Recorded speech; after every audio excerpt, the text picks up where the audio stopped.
Hello दोस्तों, हमारे channel अमृत coaching centre में आप सभी का स्वागत है। हर रोज़ की तरह आज भी एक नए लेसन के साथ, एक नई जानकारी के साथ और एक नए टॉपिक के साथ आया है। और आज का हमारा टॉपिक है फ्लोरेंस नाइटिंगेल। क्लास 7 लेसन 14 है और इस लेसन का क्वेश्चन और आंसर के बारे में हम लोग जानकारी प्राप्त करेंगे, वो भी सरल हिंदी अनुवाद के साथ। यदि आप लोग अभी तक इस लेसन को नहीं पढ़े तो हमारे चैनल पर जाइए, आपको लर्निंग क्लास 7 में यह लेसन मिल जाएगा और वहाँ पर इस तरीके से पढ़ाया गया है सरल हिंदी अनुवाद के साथ। तो वहाँ पर जाकर पढ़िए और ढेर सारी जानकारी प्राप्त कीजिए। तो इस लेसन में जो भी घटना घटित हुई है उसके बारे में पूछे गए सभी प्रश्नों का उत्तर हम लोग आसान तरीके से सीखेंगे। तो चलिए देखते हैं इस लेसन में जो क्या घटना घटित हुई है और क्या प्रश्न पूछे गए हैं। तो वीडियो को अंत तक जरूर देखिएगा, पसंद आए तो लाइक कीजिए और अभी तक हमारे चैनल पर नए हैं तो सब्सक्राइब कीजिए। हम इस तरह का कंटेंट आपके लिए बनाते रहते हैं और आपको पढ़ाते रहते हैं। तो चलिए देखते हैं इसमें क्या पूछा गया है।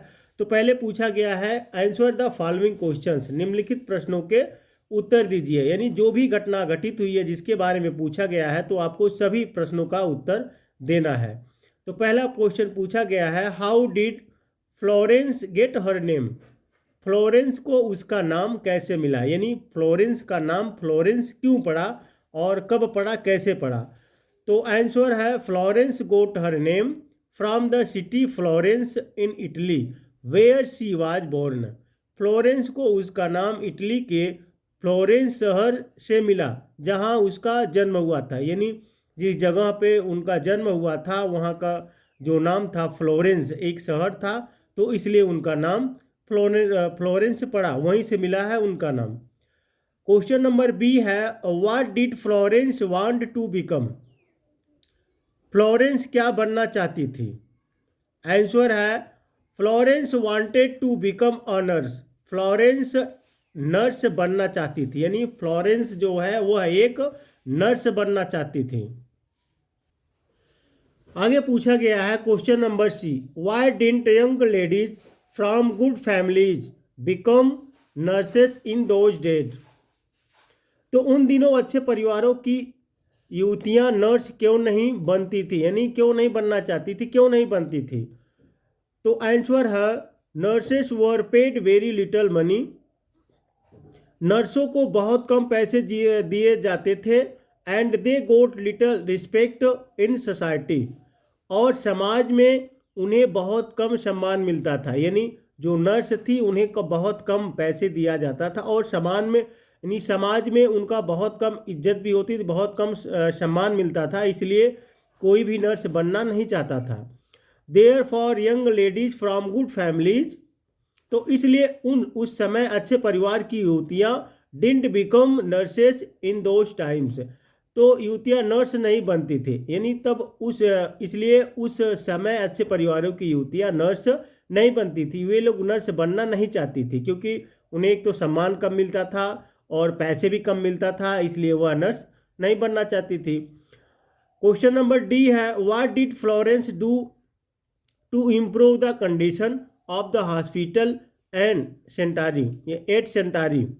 तो फ्लोरेंस ने सेंटारी के अस्पताल की स्थिति सुधारने के लिए क्या किया। यानी जो फ्लोरेंस थी वह नर्स बनना चाहती थी, लेकिन वह क्यों नर्स बनना चाहती, क्योंकि वह हॉस्पिटल की स्थिति देख को परेशान थी।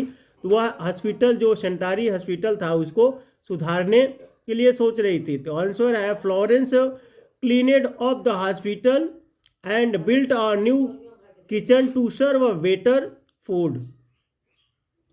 फ्लोरेंस ने अस्पताल की सफाई की और बेहतर भोजन परोसने के लिए एक नई रसोई बनाई। यानी उन्होंने हॉस्पिटल की साफ सफाई की, उसके बाद सभी जो मरीज पेशेंट थे मरीजों को अच्छे से भोजन परोसने के लिए एक अच्छी रसोई बनाई।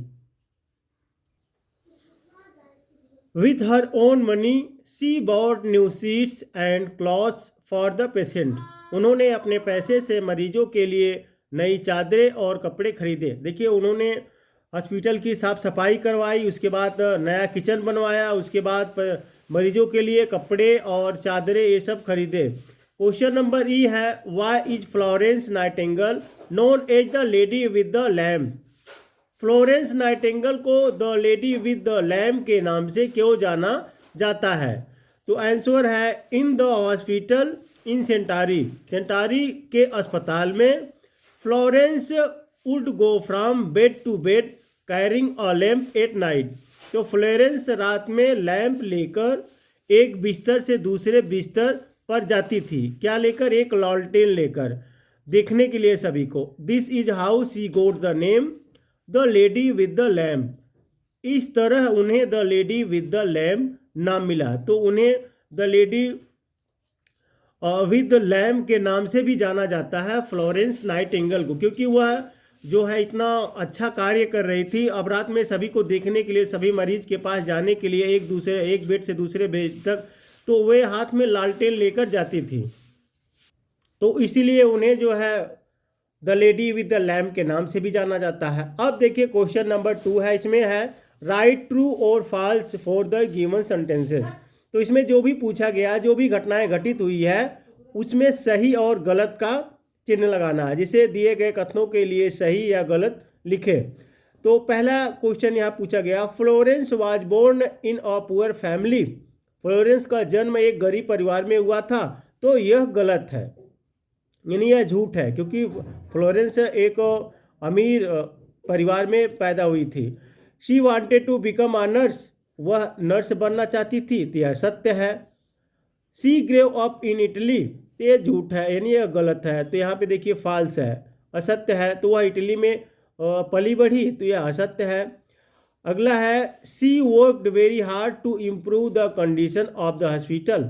उन्होंने अस्पताल की हालत सुधारने के लिए बहुत मेहनत की, तो यह सत्य है। तो यहाँ पे सत्य है, क्योंकि उन्होंने काफ़ी परिश्रम किया। अगला है she became the superintendent of the organisation care of the sick. वह बीमारों की देखभाल संगठन की अधीक्षक बन गई, तो यह सत्य है, क्योंकि उन्होंने काफ़ी देखभाल की, काफ़ी मेहनत की, काफ़ी सुधार किया, इसलिए वह संगठन की अधीक्षक बन गई। अगला है स्टडी द टेबल, तालिका का अध्ययन करें। Now right 5 sentences about Florence nightingales life. तो देखिए अब फ्लोरेंस नाइटिंगेल के जीवन के बारे में 5 वाक्य लिखिए। तो आपके बुक में देखिए जो दिया गया है, तो उस हिसाब से आपको लिखना है। Write them in the order in which they happen. उन्हें उसी क्रम में लिखे जिस क्रम में वे घटित हुए हैं, यानी जैसे जैसे आप लेसन पढ़ोगे तो सारी घटना एक तालिका के हिसाब से मिली है। कि पहले होता है उनका जन्म हुआ, उसके बाद उन्होंने नर्स कोर्स किया, नर्स बनी, उसके बाद हॉस्पिटल सुधारा। इस तरीके से जो घटना एक तालिका के हिसाब से आपको लिखना है। तो यहाँ पे आंसर दिया गया है Florence was born in Italy. Florence का जन्म इटली में हुआ था। Florence grew up in England, Florence England में पली बड़ी हैं। तो इस तरीके से आप लोगों को तालिका से बनाना, क्योंकि पहले उनका जन्म हुआ है, उसके बाद वो पली बड़ी। ऐसा नहीं कि आप उल्टा बना दे, पहले पली बड़ी हैं उसके बाद उनका जन्म लिखे, ये गलत हो जाएगा। सीरियल से आपको लिखना है। Florence learned about nursing in Germany. Florence ने जर्मनी में नर्सिंग के बारे में सीखा। Florence serve the soldiers in the war in Turkey. Florence ने तुर्की में युद्ध में सैनिकों की सेवा की। उन्होंने उस समय भी काफ़ी सैनिकों को जो है देखभाल की, इलाज किया। Florence died in London. Florence की लंदन में मृत्यु हो गई। तो इस तरीके से आप लोग को सीरियल बाई लिखना है। तो आगे है वर्ड पावर, यानी शब्द शक्ति। Column A gives you the names of some countries. Column A आपको कुछ देशों के नाम देता है। Write a word for the citizens belong to each country in column B. तो कॉलम बी में प्रत्येक देश के नागरिकों के लिए एक शब्द लिखे, यानी जैसे हम इंडिया में रहते हैं तो हम क्या बोलेंगे, हम इंडियन हैं। और कोई अमेरिका में रहता है तो उसको क्या बोलते हैं, अमेरिकन है। तो इस तरीके से आप लोगों को कॉलम में ए में दिया गया है, तो उसके जवाब में कॉलम बी में आपको देना है। देखिए यहाँ पे दिया गया है one has been done for you, एक आपके लिए किया गया है। यहाँ पे अमेरिका है, तो अमेरिका के सामने क्या लिखेंगे, अमेरिकन। जैसे कोई अमेरिका का व्यक्ति आता है तो उसे क्या बोलते हैं, वह एक अमेरिकन है। तो चाइना, तो चाइनीज। तो यहाँ पे देखिए है फ्रेंच, फ्रेंच। India, Indian. तो यहाँ पे America, American. England, English. Germany, German. तो इस तरीके से आप लोगों को उसके सामने देखिए कॉलम बी में दिया गया है, तो इस तरीके से आप लोगों को लिखना है। अगला है लैंग्वेज प्रैक्टिस यानी भाषा अभ्यास। वी ज्वाइन टुगेदर वर्ड्स और सेंटेंसेस विथ एंड और बट कंजक्शन। जैसे हम शब्दों या वाक्यों को एंड या बट कंजक्शन से जोड़ते हैं, यानी दो जो होता है वाक्यों को हम एक वाक्य बनाते हैं तो इसमें क्या करते हैं, एंड या बट का उपयोग करते हैं, जिसे कंजक्शन कहते हैं, संबोधवाचक। तो इसमें जो है उसी का उपयोग करते हैं। जैसे एग्जांपल है, Ram and Shyam are two brothers. यहाँ पे एंड लगा हुआ है तो दो लोगों को जोड़ते हैं हम, Ram and Shyam are two brothers. उदाहरण के लिए यहाँ पे राम और श्याम दो भाई हैं। तो Ram is a tall, thin and clever boy, but his brother Shyam is short, fat and dull. तो यहाँ पे देखिए लगा हुआ है ना, एक एंड लगा हुआ है, यहाँ पे बट लगा हुआ है, तो यहाँ पे भी एंड लगा हुआ है। तो इस कंजक्शन का उपयोग करके हम लोग इतने बड़े सेंटेंस यानी इतना बड़ा वाक्य बना देते हैं। राम एक लंबा, पतला और चतुर लड़का है, लेकिन उसका भाई श्याम छोटा, मोटा और सुस्त है। देखिए इतना बड़ा वाक्य बनाने के लिए हमें कंजक्शन का उपयोग करना पड़ता है, तो उसी के हिसाब से आपको सेंटेंस बनाना है। Now complete the following paragraph with and और बट। अब निम्नलिखित पैराग्राफ को यहाँ पे एंड यानी और या लेकिन यानी एंड और बट से पूरा करें। तो यहाँ पे Sunita and Sakshi both like to play. Sunita और साक्षी दोनों को खेलना पसंद है।